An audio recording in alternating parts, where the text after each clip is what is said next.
Don't applaud before you actually have heard it. You might you might be throwing tomatoes by the end. No, thank you. Thanks for coming out. I am an engineer. I am a planner. I grew up on a small farm in central Minnesota. If any of you know the city of Brainerd, little town of around 13,000. I grew up in this little city right next door on a farm that was homesteaded by my great-great-grandparents. We had cows and chickens and all that. I still live in that area. My wife and I have two little girls. And for those of you that saw me out on the phone, I was just saying good night. It's almost bedtime there. So a little briefly about us. We are a nonprofit organization, a 501c3. Our mission is to support a model of growth that allows America's cities, towns, and neighborhoods to become financially strong and resilient. I started writing a blog back in 2008. It grew into this organization. We travel all over the country now and work with cities on the very things we're going to talk about here tonight. There's three main takeaways from this presentation. I'll begin with this and end with this. The first is that the path that our city's on is not financially stable. The second, the future for most cities is not going to resemble the recent past. And then third, the main determinant of future prosperity for our cities is going to be the ability of local leaders to transform their communities. I want to start by having you step way back in time and think about cities thousands of years ago. These are two artist renderings. The one on the left is an ancient city called Ur in the Fertile Crescent. So it would have been about 4,000, 5,000 BC. The one on the right is ancient Rome. If you think about the technology that went into building places like this, they were designed and built around the way people got around, which was by walking. The distance between different buildings, the difference between different types of uses, the spacing between different things, all this was laid out around people who walked. And you can fast forward thousands of years of history and go to, this is my hometown, Brainerd, Minnesota, back in 1904. And what you see here is a place where people, very much like Ponderay, would often arrive by the railroad, but once they got off the railroad, would walk everywhere. And so the spacing between the buildings, the spacing between different types of uses, all those things were very, very similar to what you had seen in cities for thousands of years.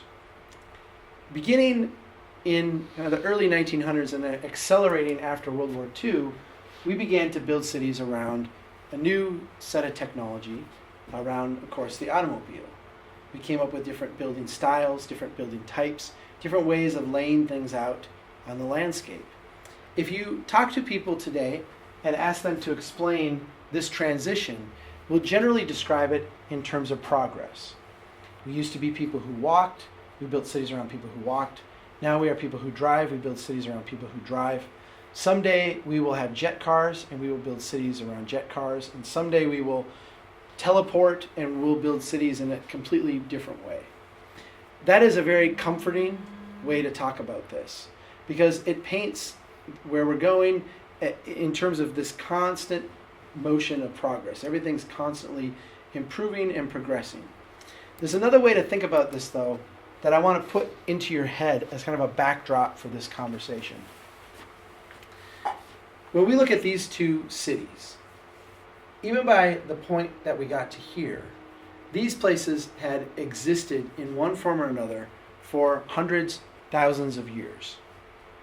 And the ideas behind building places like this weren't developed at a university.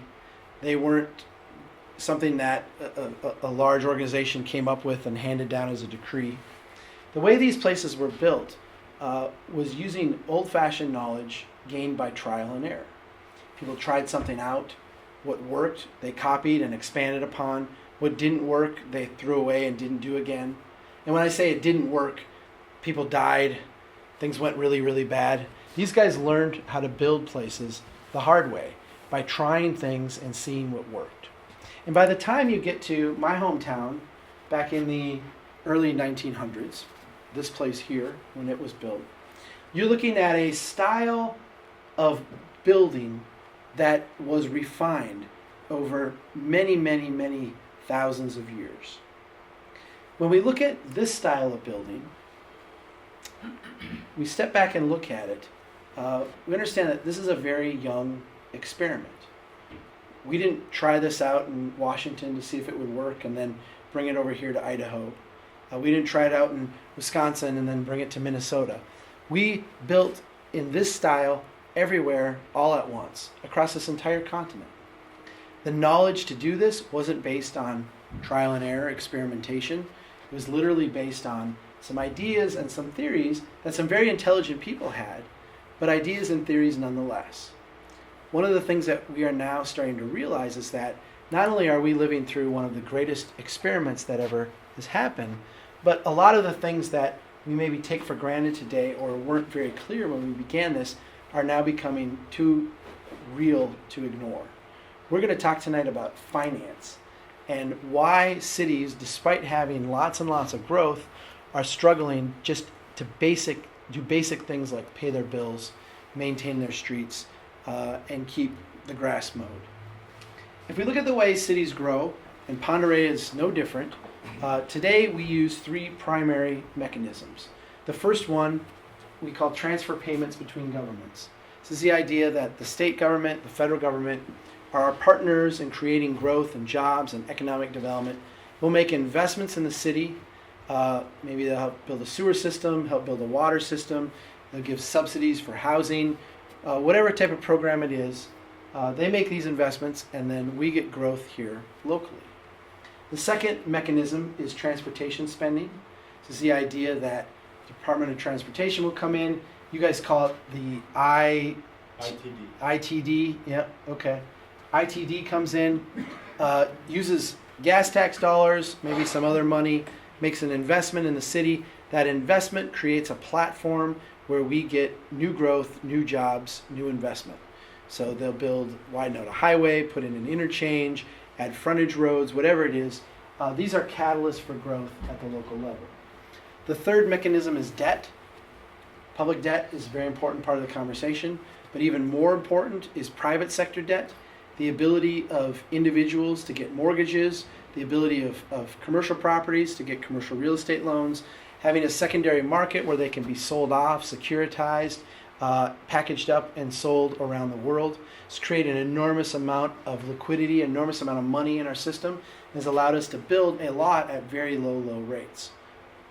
These three mechanisms combine at the local level to help us build growth, and that growth, of course, is good because it increases our tax revenue.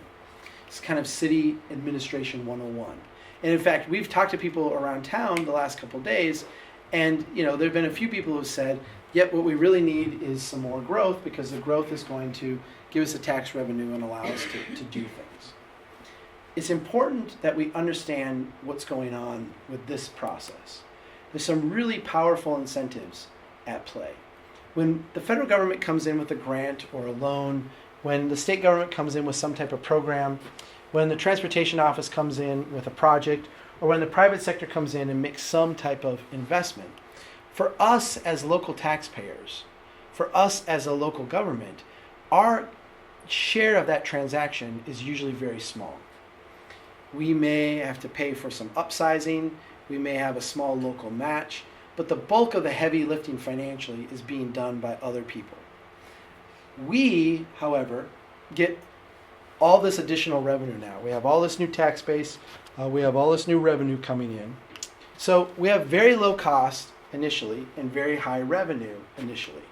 The catch is that we, as local taxpayers, as a local government, agree to take on the long-term responsibility of maintaining everything.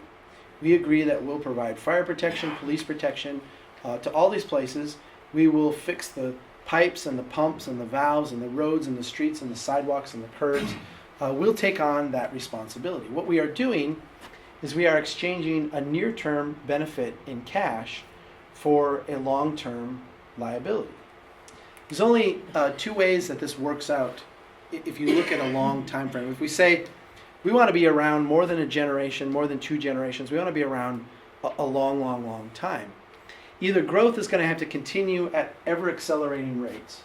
In other words, there's always going to have to be that much more new growth that happens where we can take all that new money and we can use it to make good on all the promises we made a generation ago, or the actual way that we are growing creates more wealth and prosperity for us than it does long-term obligations.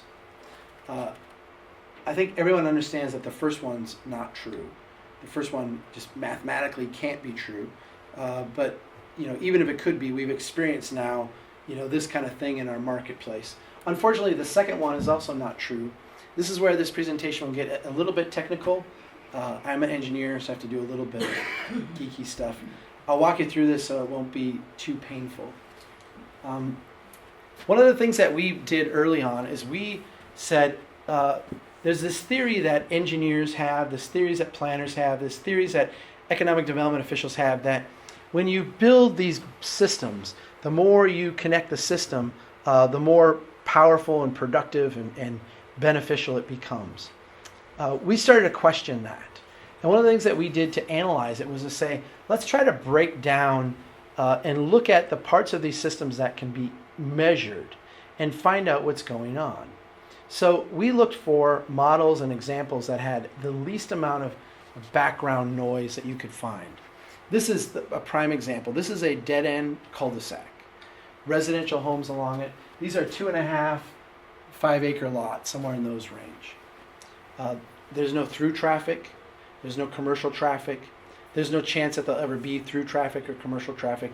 There's no background noise going on. The only thing here is just a simple road that people live on, dead-end cul-de-sac. The only people that use it are the people that live along it. This was built in the mid-1990s. It was a gravel road. The city came in and said they wanted it paved. The city agreed to pay half, and the property owners would pay the other half. We took a look and said, all right, based on the taxes the city's collecting from the people within this development, how long is it going to take them to recoup the half that they just spent to build it? The answer is 37 years. Now, that's substantially longer than the road is actually going to last. It's going to take that long for them to recoup the amount of revenue from this development that they spent to build the road in the first place. Of course, when they have to go out and fix it, that responsibility is entirely the city's. This is a slightly more intense development. These are half-acre, 3/4-acre lots. Again, you'll see this is a closed loop, dead-end cul-de-sac. There's no through traffic here, no commercial traffic. The only people that use this are the people that live along it. These lots over here are a little bit bigger, but they've got a limited amount of frontage. This was built in the early 1980s, completely fallen apart. The city went out to fix it. The cost was $354,000.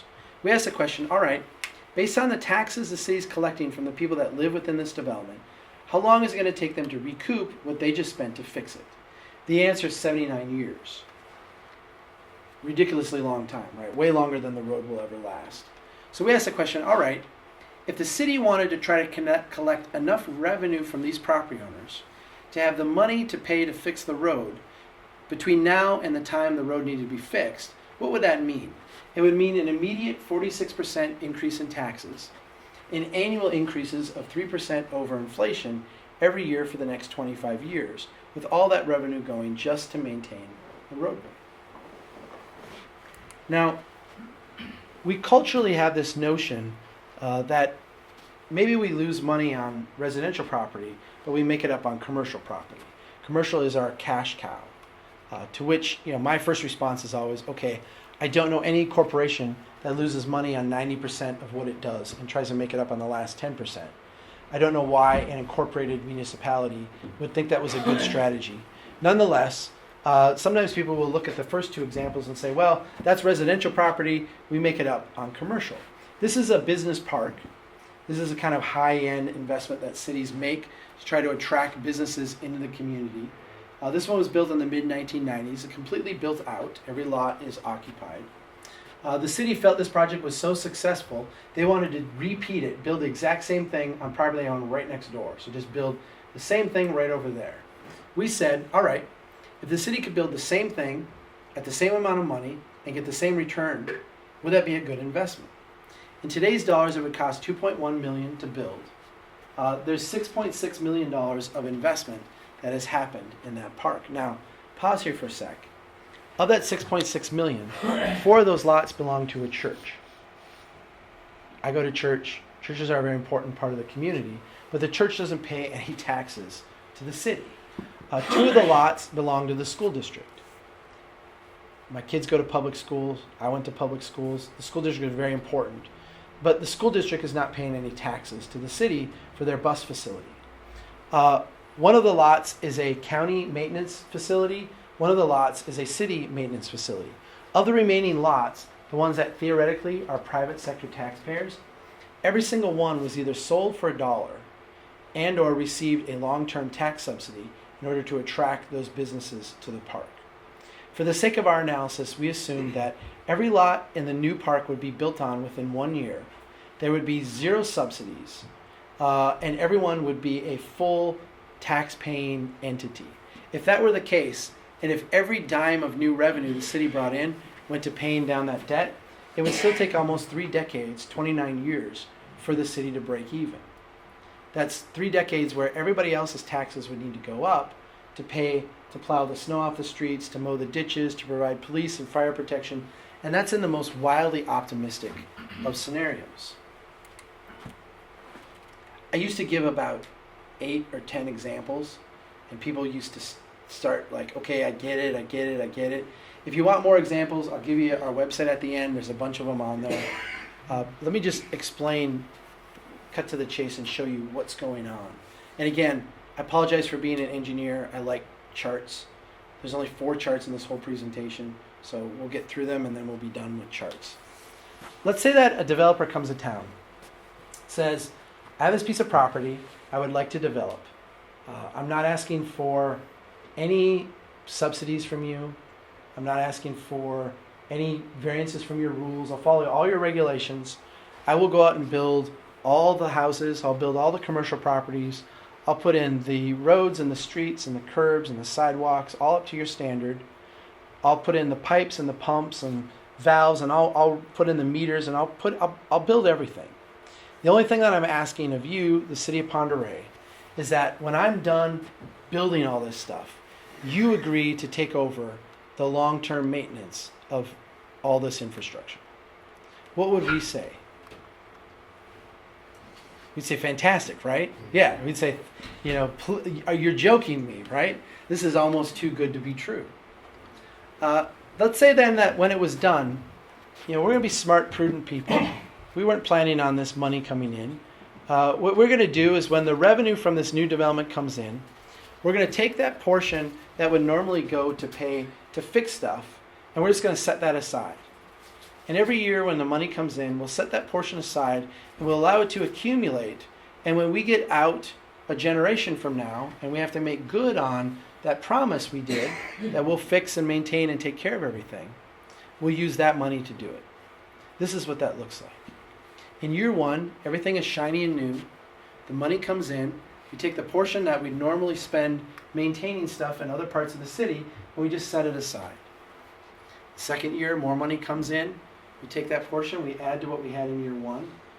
In year 3, we add to what we had in year 2, and on and on and on. And you can see, 10 years in, your street is relatively new.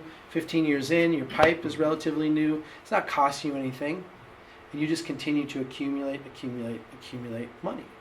The problem is, when you get to year 25, the year you have to actually make good on the promise you made way back in year 1, what you find is that the cumulative amount of money that you brought in is insufficient. From a cash flow standpoint, you run far, far into the negative. Now, cities are not one development. Cities are a collection of developments, a collection of neighborhoods. So let's say our developer comes back in a couple years after that first development and says, that worked really well for me, worked really well for you. I would like to do a similar size development. In fact, every other year from that point forward, a developer comes in the door and does a similarly sized development. In other words, this is the ideal scenario for any city. Nice, steady, continuous growth. And we take that revenue, we set it aside, we save it for the day when we have to make good on our promises. This is what that looks like. In year 1, you have your first development that's paying in. In year 3, you've got now a second one. In year 5, another one. In year 7, in year 9. And you can see that not only is each development adding revenue, but you're piling growth upon growth upon growth. And your cash actually starts to kind of accelerate upwards. You're having all this growth. And when you get to year 25, you have to make good on that very first promise you made on that very first development. You have to spend a little bit of money, but it's not a big deal, right? You have what we call the illusion of wealth. Because we all intuitively understand if you lose money on every transaction, you don't ultimately make it up in volume. If you lose money on every project that you do, the further you go out into the time horizon, the more downward pressure there is on your budget. Our cities are not stupid. The people running our cities are not stupid. We have followed all the rules, all the theories, all the ideas that were set up for us to build. Yet when we look around the country, we see every city in very similar financial situation, struggling to make ends meet. It's because this model doesn't work. Now, I've had people say, "Okay, Chuck, I get it. You know, this is actually called I can't remember the psychology term now. It's coming to my mind. This is why people smoke, right?" Basically, it's the same. You know, we value this today and we discount this out here, and this is why people smoke, right? This is the teenage years. Oh, I can't give it up. Oh, it's helping my figure. Oh no, I have emphysema. It's the same mental thought process, right? We're humans. We're all the same. So I've had people say, "Okay, Chuck, I get it. Why haven't we gone broke already?" And the answer really lies in this slide here. And this is the last chart of the night. This is a chart of debt. Everybody in this room is familiar to one degree or another with the debate we continue to have at the federal level over our debt. Our federal debt is enormous. It's an unfathomable sum of money, $20 trillion plus. I've had 7 quarters of calculus. I'm not going to pretend I understand what $1 trillion is, let alone 20, right? It's unimaginable. And this chart here, the bottom line, the blue one, that's the growth in our public sector debt. That's that huge, unfathomable number. The black one here is growth in our GDP. This green one, the one that soars up like that, that's our private sector debt. That's debt that we share. That's home mortgages, commercial real estate loans, auto loans, credit cards, student loans, margin interest accounts, private sector debt. The way we paid for the first life cycle, the first generation of this new way of building after World War II was to use our savings and to reinvest that illusion of wealth back into creating more growth. When our economy started to bog down, think mid-70s to late 70s, when it started to get difficult because it was not just easy growth anymore. It took us a while to figure out what to do, but we eventually shifted from an economy based on growth through savings and investment to an economy based on growth through debt accumulation. And as we crossed over into the third generation of this experiment, think around 2000, 2001, growth through debt accumulation became so important to our economy that we actually allowed it to become predatory. We actually allowed systems to rise up that preyed on our neighbors. You don't have to have a down payment. You don't have to show you can make your payments. You don't even have to have a job. We wanted the growth so badly, we were giving out things called liar loans, where you didn't even have to validate that you had any income at all. Our ability to continue this whole experiment by having our neighbors and us take on accelerating levels of debt is just simply not there. Obviously, there's some huge implications to all of this. The mechanisms of growth that we become accustomed to are waning. This post-war experiment that we've been on has involved large transfers from the federal government, large transfers from the state government, and enormous amounts of transportation spending. All 3 of those sources of funding have been diminishing rapidly and show no signs of being able to renew themselves. The federal government is vastly overcommitted. Our state government here in Idaho, spent some time in Boise last year, vastly overcommitted. Our transportation office has many, many, many more miles of road than they have revenue to maintain. It's an urgent, urgent problem. The notion that they're going to be able to spend huge amounts of revenue to generate new growth here and prop us up is just not a long-term reality. The private sector is far overextended. Because of this, local governments are going to be forced to absorb the costs of their current development pattern. If we want that road fixed, we're going to have to pay for it. If we want that pipe repaired, that's going to come from us. If we want that new community facility, whatever it is, we're going to have to pool our resources and make that happen. This can't happen in the current pattern of development without some incredibly large tax increases and or some devastatingly large cuts in services. Now, we didn't come here to tell you what you already know, right? This is the conversation going on in Boise. This is a conversation going on in DC. This is a conversation going on in every city hall across this entire country. How big is the tax increase going to be? Who's going to pay for it? How big is the service cut going to be? And where is it going to be felt? It is critical in Ponderay that we see the third variable in that sentence. The third variable being the current pattern of development. As long as we continue to build in a way that is functionally insolvent, there's no way that our cities are going to avoid becoming functionally insolvent.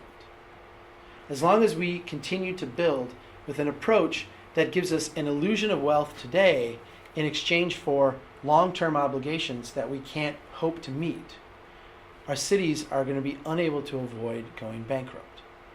And whether that is a hard bankruptcy, like you see in Detroit and Stockton and San Bernardino, or a soft bankruptcy, the way we see in cities all over the place, where they can no longer maintain streets, no longer maintain parks, no longer invest in police protection and fire protection at the levels that are needed.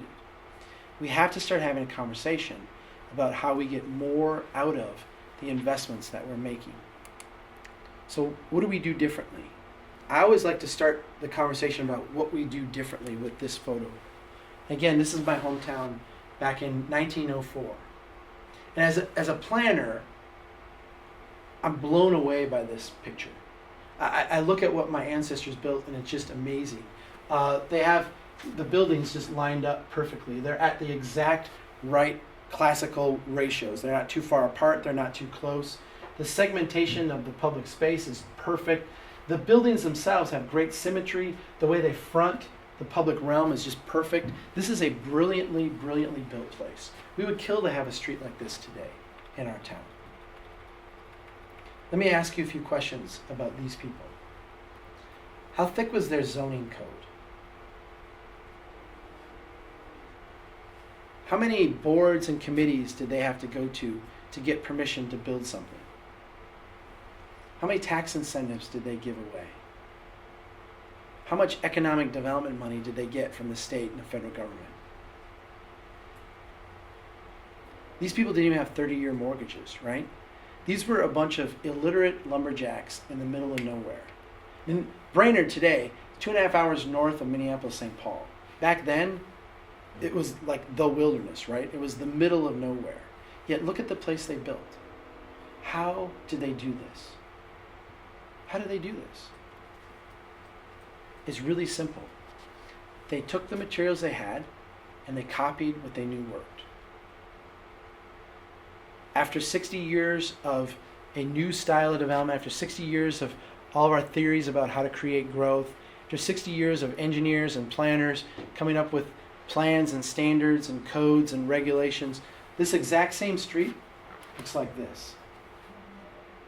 Yeah, it's a wasteland of parking and half-occupied buildings.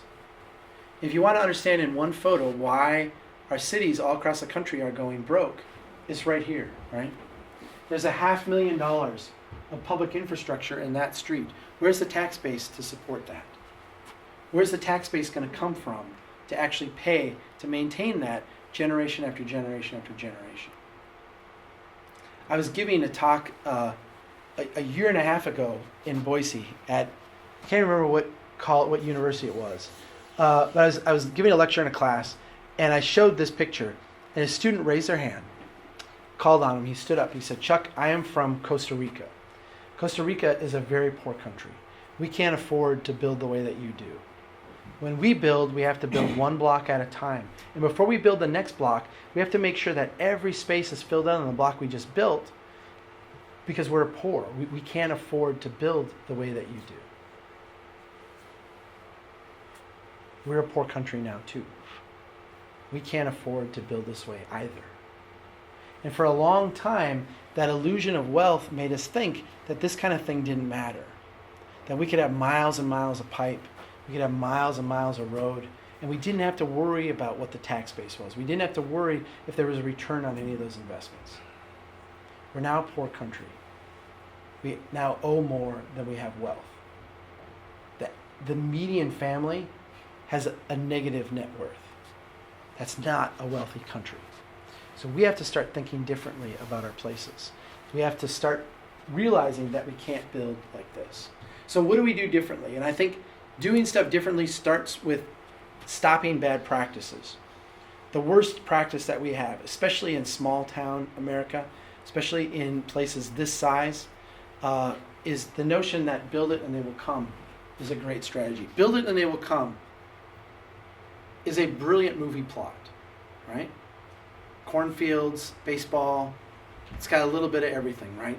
Is a horrible economic development strategy.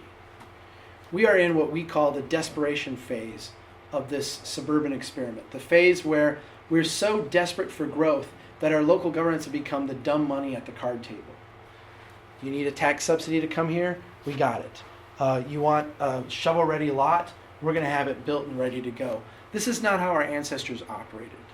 This is not how wealth was ever built. I'm going to show you how cities built wealth for thousands and thousands of years. Do you guys recognize this street here? Does that look familiar to you? That's actually my hometown, Brainerd, Minnesota, in 1870. 30 years later, this street would be this. But it started right here. Little stop along a railroad track. This could be Ponderay, right? This is how this city looked back when it started. In fact, this is how pretty much every city that was started before World War II looked when it began. This is what Manhattan looked like. This is what Dallas looked like. This is what San Francisco looked like. This is what London, Paris, Rome. This is what, Shanghai, Cairo, they all look like this. It's a little bit of money invested in a couple little pop-up places. We built thousands of these across this continent. And for a variety of reasons that defy our ability to predict or project or even fully understand after the fact, it's the wrong people in the wrong place at the wrong time. A lot of places like this failed. They just failed. What happens when a place like this fails? Does Congress have to have an emergency session to give $1 trillion to banks on Wall Street? Does your pension fund drop by 25%? Does unemployment skyrocket? No, right? This was a small little investment by a few people. A few people lose a little bit of money. They salvage what they can and they move on to the next successful place. For a variety of complex reasons that defy our ability to predict or project or even fully understand after the fact, is the right people in the right place at the right time. Some of these cities started to grow. And when they would grow in a very predictable and understandable way. They would grow incrementally up, incrementally out, and become incrementally more intense. And so after 30 years, this little collection of pop-up shacks became that street that I showed you earlier. 2- and 3-story wood structures. And after another 40 years of growing incrementally up, incrementally out, and becoming incrementally more intense, these 2- and 3-story wood structures would be torn down and replaced with buildings that had brick and granite facades. We don't get rich by going to the casino and putting it all on red. The way we build wealth is by making modest investments over a broad area over a long period of time. Let me show you how powerful this approach to development is. These are two identical blocks in my hometown. The one on the left we've labeled old and blighted. That's what the city's plans call it. The one on the right we've labeled shiny and new. The one on the right used to look just like the one on the left, but the city had it torn down and have the new shiny new building here. You can see these are the exact same size, the exact same shape. They're on the same thoroughfare. They abut the same neighborhood. Everything about these two pieces of property are the exact same except for the style of development on them. This is the old and blighted. This is what that looks like. And think of my city growing incrementally up, becoming incrementally more intense, and growing incrementally out at the same time. This was the 1920s version of that pop-up shack. So as the city was growing incrementally out, these 3 blocks were built in basically the cheapest style of development that you could build at the time. And the idea was, if things kept growing, these would eventually either get torn down and replaced, or a second story would be added on the top. They would continue to incrementally grow. That's not what happened. In the 1920s, when these were built, then we had the Great Depression, we had World War II, and we had a completely different style of development. And so all the growth just skipped over these places, and they've sat here literally for 90 years with very little investment. 2 blocks over, used to look like this, was torn down. Now we have the drive-through taco joint. This development is what the city's plans call for. It's what the city's ordinances call for. It meets all the codes. It's got plenty of parking. The sign ordinance is just right. The floor area ratio is just right. They've got even stormwater areas with natural plants. It meets all the codes and all the goals that the city has. Everyone was ecstatic to have this be torn down and replaced with something like this. Here's what nobody bothered to look at. That old and blighted, rundown, junky block has a total value of $1.1 million. That brand new place, same area, same amount of infrastructure, same everything, just a different style of building, has a value of only $800,000. That old, rundown, junky place is worth 42% more. And understand what you're looking at, too. You're looking at the traditional development pattern, the way we have built for thousands of years, the way this area right outside our door here was built when it was initially built, right? This is the way we built for thousands of years. You're looking at that in its infant form after 90 years of neglect, and it still outperforms financially by a wide margin. This, brand new. And we've all been around enough to know the trajectory of the taco joint, right? We've all seen these places go from being like this to being the used car lot to being boarded up with the city looking for a grant to try to get something new in there. Now, I did these numbers back in 2011. We recently updated them. In fact, we updated them in July of this year. So about a year and a half later, here's what happened. That old and blighted block is now worth $1.1 million. It's lost about $32,000 worth of value. But that taco joint is now worth $618,000. It's lost 23% of its value in the last 2 years. This is a very strong and resilient development pattern. This is a very fragile style of development. Let me ask you a question about these places. Let's say that we walk out of here tonight and we look at this and we realize that what America lacks is not growth. We've had tons and tons of growth. What we lack is productive growth. Growth that actually makes us wealthier over time. And so we resolve that we're not going to build any more streets, we're not going to build any more pipes, we're not going to build anything else until we make better use of the investments that we already have. So we're going to set a goal to double the value of every block in town over the next decade. What kind of things would you do to double the value of this old, rundown, blighted block? You don't have a lot of money. You can't spend your way out of this. What kind of things would you do to make that old, rundown block a little bit better? You guys have any ideas? You could fix up the facades. It could use some paint. A little bit of a facelift wouldn't cost too much money. That's a great idea. Landscaping, this is kind of barren. Putting some trees in here, putting some planters maybe, some benches. You certainly could, you could sweep the sidewalk for one thing. Absolutely, I think that's great. Anybody else?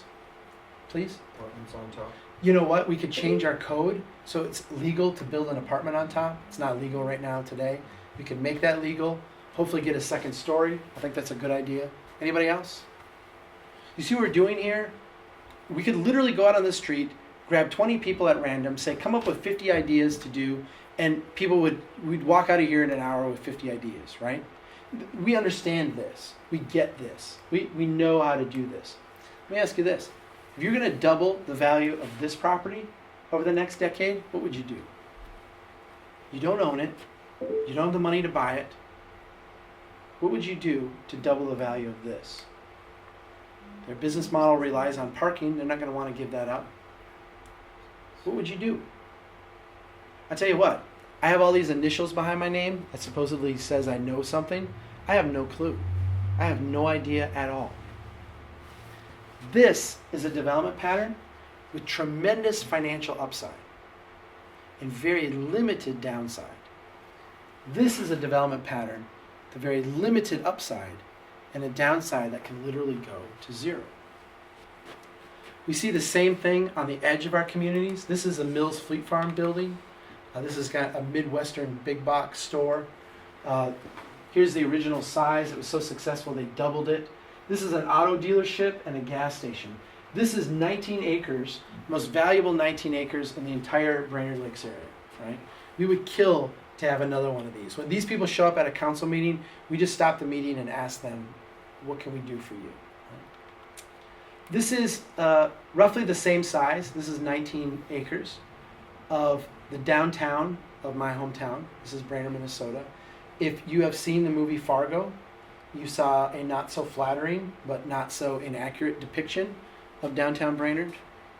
Most of the second and third stories are unoccupied, boarded up. A lot of the first stories have trouble keeping tenants. This is not a great place, right? In fact, in my life, the predominant investments here have been by fire. So when I was in junior high, these places burned down. They're now a parking lot. When I was in high school, that one burned down. It's now a parking lot. When I was in college, that one burned down. It's now a parking lot. Pretty much the investments we made in my lifetime have been to wait for something to burn down and turn it into a parking lot. That Mills Fleet Farm building, that 19 acres, has a total value of $0.6 million per acre. Really, really valuable piece of property. The same size acreage, just a different approach to building and development in the downtown, has a total value of $1.1 million per acre. The city is getting 78% more taxes from this than it is from this. Let me ask you a couple questions. How much did we spend to get this? The bypass of the city was almost $200 million. The city spent $30 million running sewer out to this point. Tens of millions more for the water line. When I was an engineer, I actually designed and built this road back here. It was like $2.5 million. This is a county road, millions. Frontage road, millions. The DOT just redid this intersection 2 summers ago, $500,000 just for that intersection.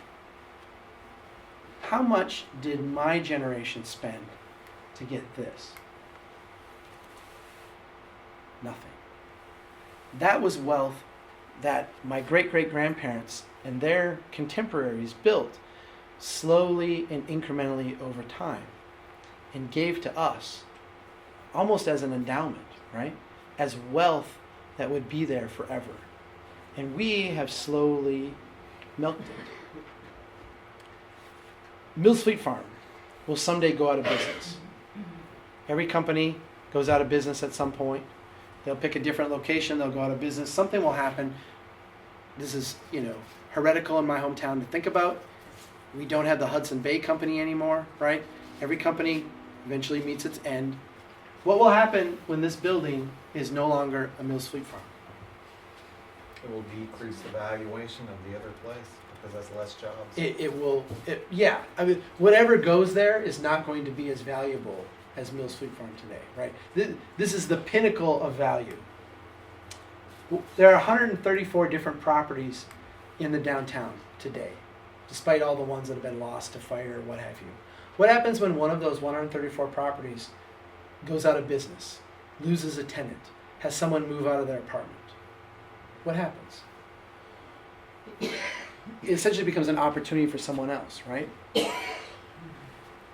This development style is not very productive financially and is really, really fragile. This development style here is not only very, very productive, but incredibly resilient and adaptable. I'm going to show you some examples from around the country of this type of analysis. And I'm going to start with a city that has no comparison to you, but I'm going to start here because I want to show you kind of the universality of this approach. This is Buffalo, New York. A friend of mine, Joe Minicozy with Urban 3, does these analyses all over the country. This is Buffalo, New York. This is the downtown. This is like area outside. And what I'm going to show you now is in the vertical, value per acre. I'll show you where the most valuable properties in the city are. They're right here in the core. And you can see they absolutely dwarf everything that you see outside of this. And if we were to zoom out even further, this stuff here is actually far more productive than the Walmarts and the Targets and all the stuff that they're building way out here on the edge. Here's Williamsville, New York. This is a city of about 15,000. See the same kind of thing here, where the old historic downtown, that traditional development pattern, has enormous amounts of productivity. As soon as you get out into the auto-oriented stuff, it drops way, way off. This is a small town near where I live. This is the city of Crosby, Minnesota. This is population 800. See the same exact thing here. Their main street runs through town here. Most valuable street in town is Main Street. This area here is the original mining plat. This is the second plat that was done. All this stuff around here that has far less value is all the stuff that was built post-World War II. Our ancestors knew what they were doing, not because they were geniuses, but because they had thousands of years to try and to fail. They had thousands of years of perfecting this approach. These are our numbers from North Carolina. In one small town that we were working in down there, they have a Kmart on the edge of the community, $384,000 per acre. They have a Walmart right next door, that's $967,000 per acre. But you go in there downtown, they've got this old building that was a textile mill that had been redone. It's now $5 million an acre. And here's my favorite one in the whole city. This little box, Jimmy's Pizza, this dive of a pizza joint, $3.4 million per acre. You look at our city here, Ponderay. You look at cities across this country. How hard would it be to go out and build an acre of buildings like this? Not very hard. Yet look at the wealth we would generate if we did that. If we built an acre of properties that look like this, little tiny pop-up shacks, if this city built an acre of this stuff, it would have more wealth than, this whole Walmart site, right?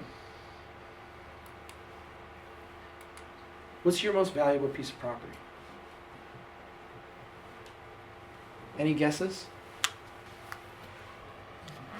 Home Depot? Walmart? McDonald's? Taco Bell?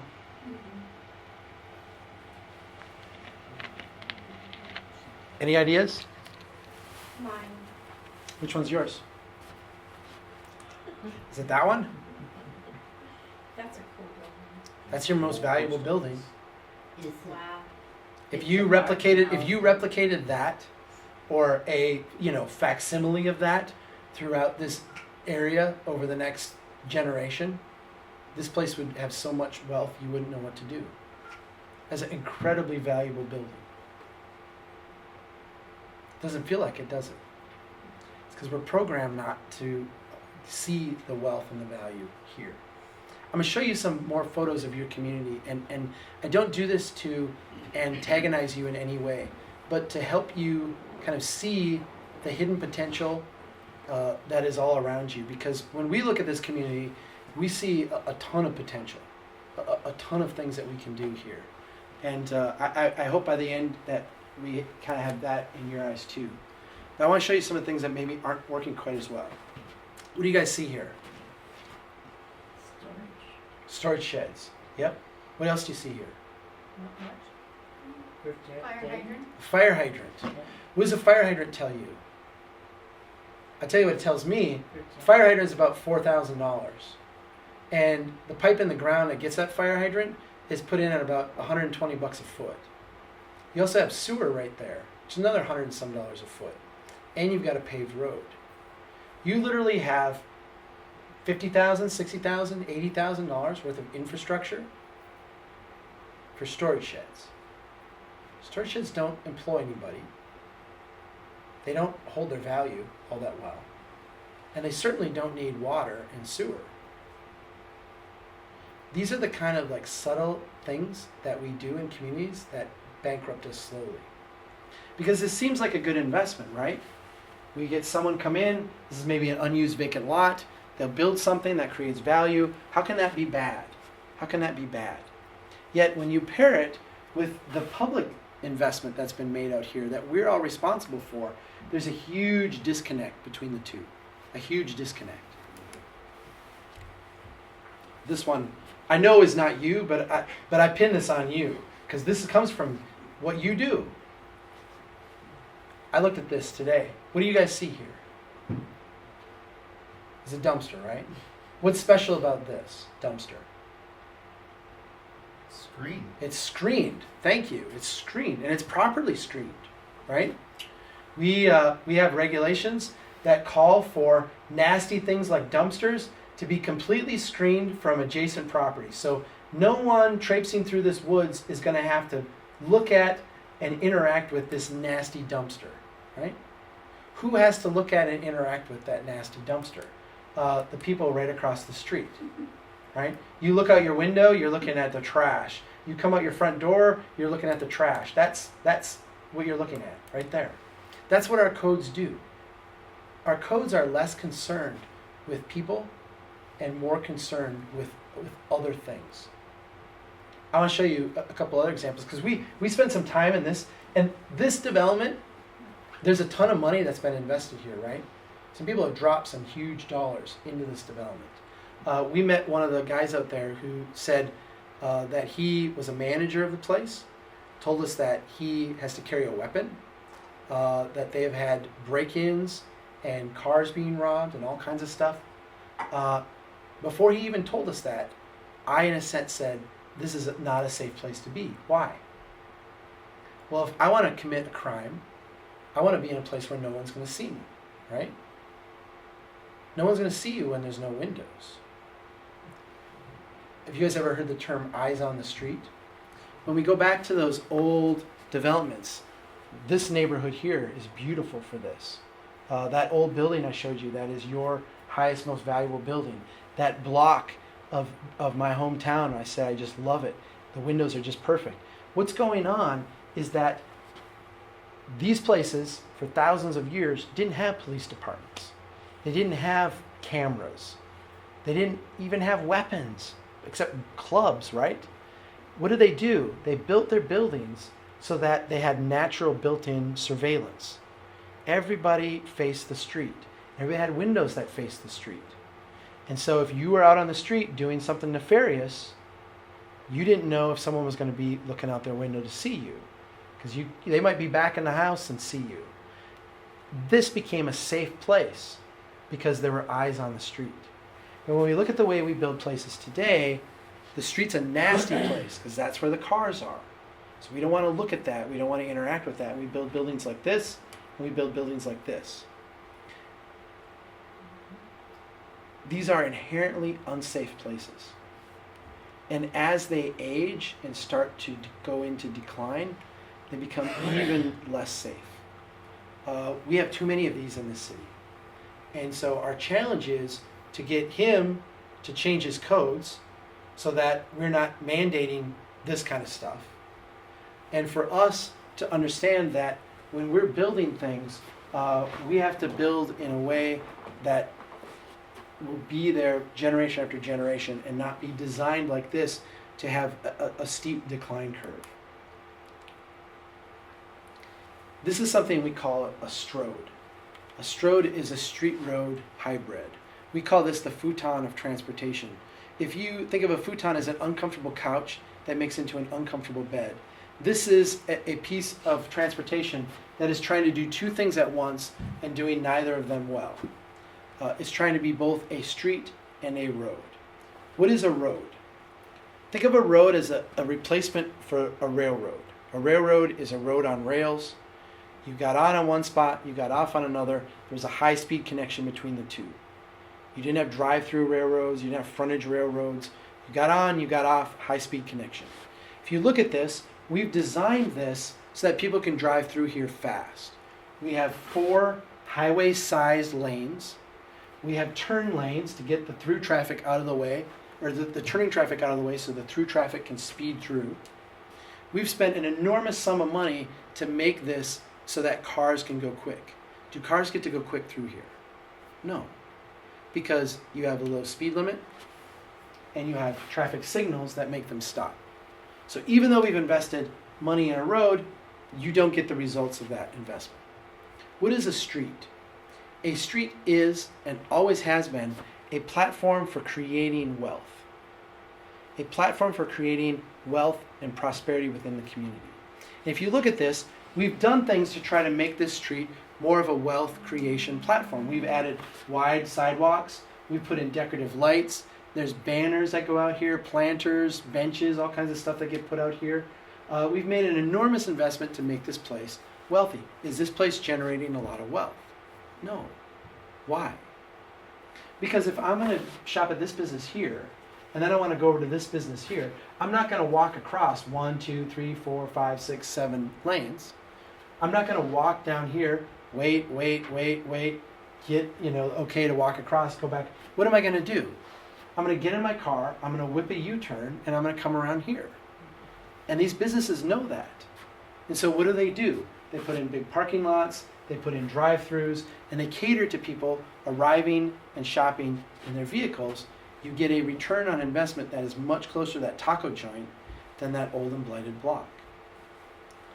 We have to have a conversation in our cities about whether we are building a road or whether we are building a street, because the approach is very, very, very different.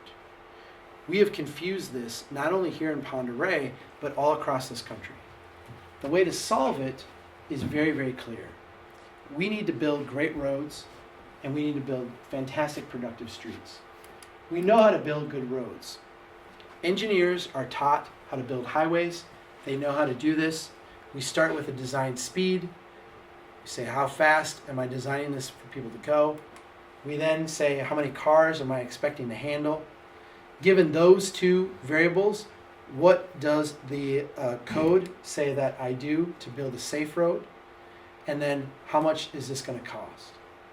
This is the mentality that engineers use to build transportation infrastructure. And when we get to highways, this is a well-refined, brilliant approach. They really know what they're doing. When we get to local streets, though, it doesn't really work this way. And you can look at your street standards and literally see that of your streets, not the main thoroughfares, but of the streets in town, none of them that I have seen meet your standards. None. Basically, you have created a standard that says every single street we have is illegal. And I think you would drive around town and maybe kind of like some of your streets, don't meet your standard. How would we build a very wealth-creating, productive street? I put to you that we understand how to do it. That we, as humans, collectively get how to build places that we want to be in, places that create wealth, places that create opportunity. Let me ask you, of these 4 values, which one is most important to you? Is it important that traffic be able to move quickly, that we be able to move a lot of traffic, that the place is safe, or that our investments are cost effective? Which is the most important to you? Speed, volume, safety, or cost? Safety.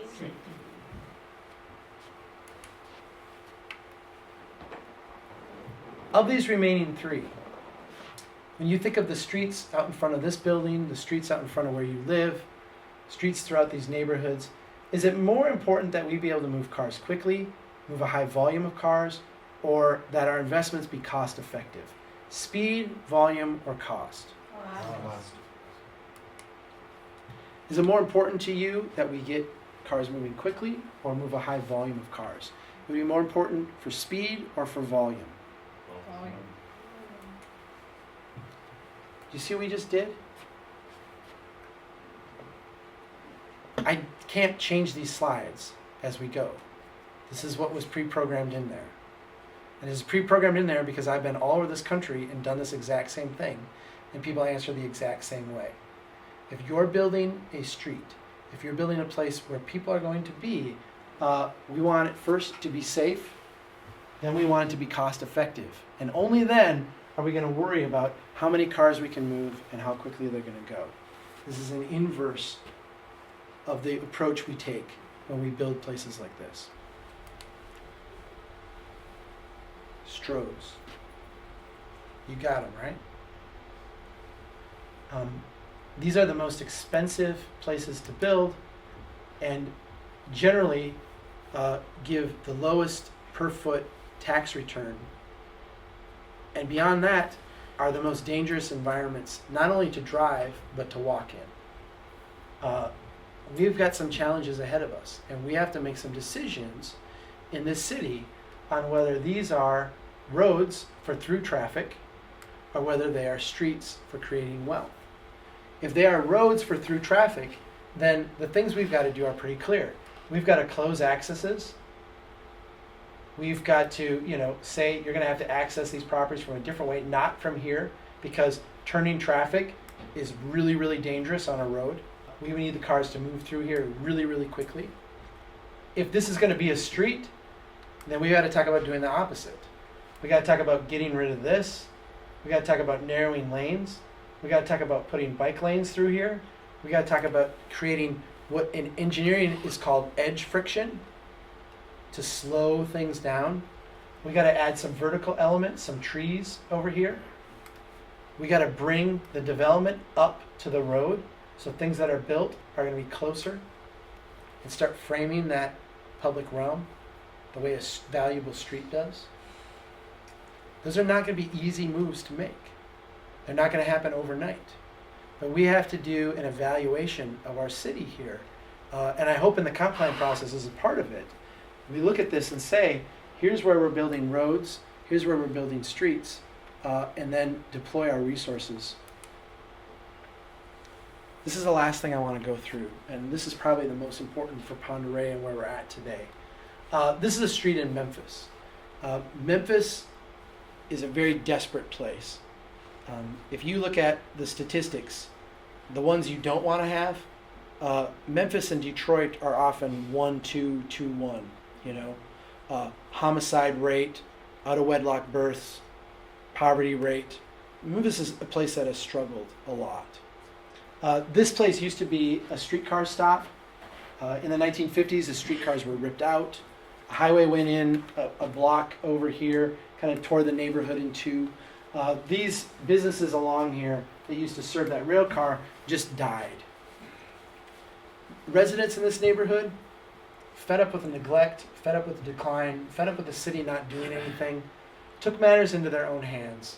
They went out, they swept the sidewalks, they swept out the storefronts, they worked with the landlords to get over a Friday, Saturday, Sunday, some temporary tenants in there. So they had a bike shop, a donut shop, an ice cream shop, a couple retailers, a couple art studios, things to kind of show people what this place could be like. They painted bike lanes, they painted crosswalks. When they got done with this whole thing, it was actually pretty nice. They actually had a nice little street that kind of showed people what could happen. I wasn't here for this, but I was out here 6 months after this happened. When I was out there, every single storefront was full. They all had full tenants paying rent. I talked to one of the landlords. The landlord said he was able to charge double the rent on the last place than he was asking for before this project. The city's gone out there since and documented 18 new businesses, 28 new jobs, and I want to say $12 million of new property value increase subsequent to this project. What was the city's investment? Right? Now, I don't know what Ponderay would do. I can tell you what my city would do. If we went out and did a project like this, Monday morning, the city engineer, the city attorney would be out there. This doesn't meet the code book for a crosswalk. It's not it's not straight. This has got to go. It's a liability. They would have power washers out, and by 9:30 it would be gone. Memphis doesn't have people with that much time. And they don't have power washers, right? They're not going to worry about something like this. Memphis actually did go out, though, and get rid of these. But Memphis is desperate, and their desperation has made them really, really smart. Memphis said, you know what? In all the public meetings we had, all the focus groups we did, all the surveys we sent out, all the visioning sessions, we never would have identified this as the highest returning investment we could make. Yet our residents did. And now that they have, our responsibility is to make sure it never goes back. Our responsibility is to make sure that this never goes back to what it was. So the city went out with pressure washers. They went out, they got rid of all this, and then they put it back permanently. And when they went out and did that, they said, you know what? As long as we're out here, we got the paint, we got the trucks, let's just make this go a couple blocks in each direction. And, it's not going to cost us all that much money, but who knows? If we get the same kind of thing happen, this is going to be a really great thing. If it doesn't work out, we're not really out anything. The city was redoing that highway, that through road that was a block over. After this project, they stopped the plans and the design, and they said, look, this place is working, things are starting to happen, we need to respond to that, we need to reconnect this neighborhood here. So when you design these 2 blocks to go by here, narrow it up, make sure pedestrians can get back and forth, we need to make this really easy to cross because we need to build on this success. There was a bike lane that was scheduled to go in 6 blocks over. They stopped that project as well and rerouted it through this neighborhood to build on the success that's happening. These are all little tiny investments. The idea is that they found something that worked and we need to start reinforcing it. We studied this and we tried to learn from what they had done. In my hometown, we started a group called A Better Brainerd, and we went out and we did projects around the community. We had a block party, we had a biking event, we had a scavenger hunt. We set up our office in a parking space out on different streets. We'd talk to people. We'd watch people as they'd walk through the neighborhood, and we'd interview them about what they were doing, where they were going, what they were struggling with. We see the mom with the stroller walking through weeds up to her waist. Why are you there? It's not safe to walk on the street, that's why. Saw the elderly lady with the walker trying to get over the mound of snow because the city had plowed the commercial street and in 2 days hadn't got back to do the residential street yet and the sidewalks. We started documenting these things. And at the end of it, we came up with this report that Eric had talked about at the beginning called Neighborhoods First. And the idea was that we could make some really high return investments in the city by just focusing on where we saw a demonstrated need. We told the city engineer, we think you could really use a sidewalk here. You know what his response was? Why would you say that? Well, I don't know, because people are walking there, right? It's one of those things that gives us a cue as to where a need is unfulfilled is. Our little projects, trim a tree here, plant a row of trees over here, put in a crosswalk here, put in a bike lane over here, little tiny things. Total project cost, $16,700. The city right now is in the process of spending $9 million to run sewer and water 1.5 miles out of town to a project. What we suggested was, let's spend a little bit of money in our neighborhoods, learn from what we do, and the next year spend a little bit more, and a little bit more, and a little bit more, and reignite that incremental growth pattern, that little bit of maturing that is how cities build wealth. Do we have these kind of opportunities here in Ponderay? They're everywhere. They're everywhere. We're just walking around and we see, where people are trying to get places as part of their daily routine. And we start talking about, where are you going? Well, I'm going to Walmart. Why? Well, because that's the only place I can buy in town the stuff I need. So we see people starting to, cut around gates, make their own paths through the woods. This is happening all over this city. It's amazing how many people are outside of their car trying to get places. And the interesting thing is that some of them, even though they go across private property and what have you, people have actually taken the time to improve them somewhat. Actually make them a little bit better, more than just a dirt trail. This one here, they put railroad ties in and rock along it to actually just make it a little bit better. I asked Eric, who did this? I have no clue. City didn't do it. No. Somebody went out and did it. These are the kind of things that are going on here. And if we start to tune into them, we start to look at them, we can not only see places where there's a need, but by addressing that need, we can make people's lives a little bit better, and we can make investments in the community that will start to pay off. I go back to this photo here. This is a little commercial area. This is a residential area. You think if we had a sidewalk here, that it wouldn't improve the value of this area a little bit, and improve the value of this area a little bit? Those are the kind of investments we're talking about making.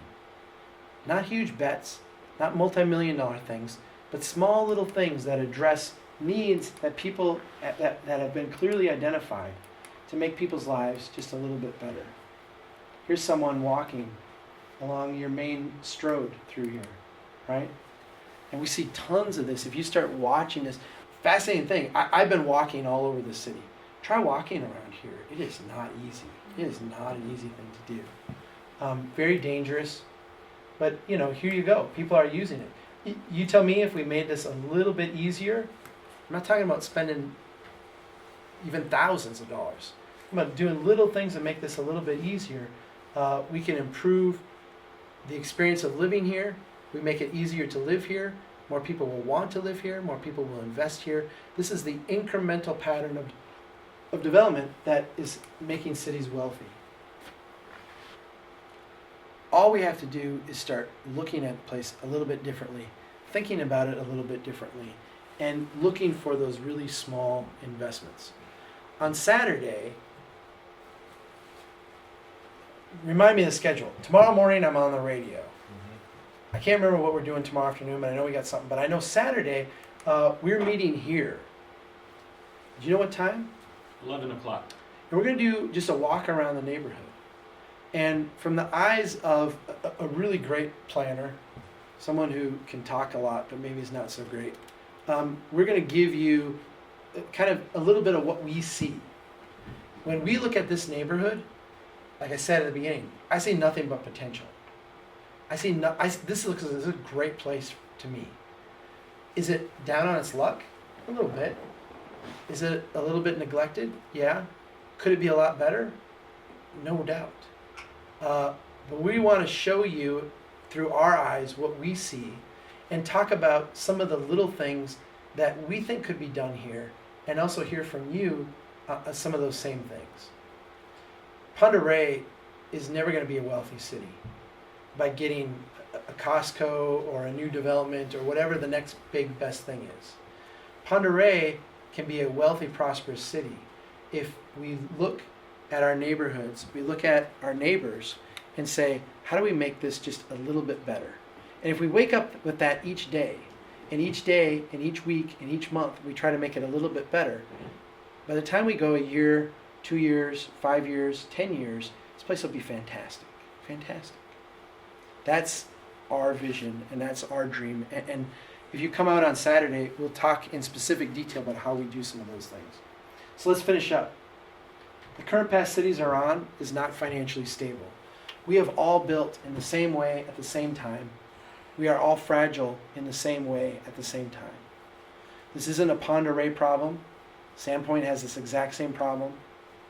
Boise has the same problem. Almost every city in this country has the same exact problem. Because of this, the future for most cities is not going to resemble the recent past. We've run out of our ability to continue to build in this pattern. And we're starting to see pockets of decay and decline. I think, based on what we know and understand, that some of that is going to be accelerating. Either way, we are certainly not going to rebuild the last 60 years of America over the next 60 years. It's going to be a fundamentally different thing. We don't know what that's going to be precisely, but we're fairly confident that where we have local leaders that have the ability to transform the conversation, transform the approach, take a different approach to creating and building wealth in the communities, those are the places that are going to have the best chance for success. The earlier we get started, the better we're going to be. Thank you so much. Thank you. Our website is strongtowns.org. If you're interested in more, we still do a blog pretty much every day. We do a podcast once a week. We put out a book last year. We've got another one coming out in a couple weeks. And we are a membership organization, so if you are interested in being a part of what we're doing, that site is strongtowns.us.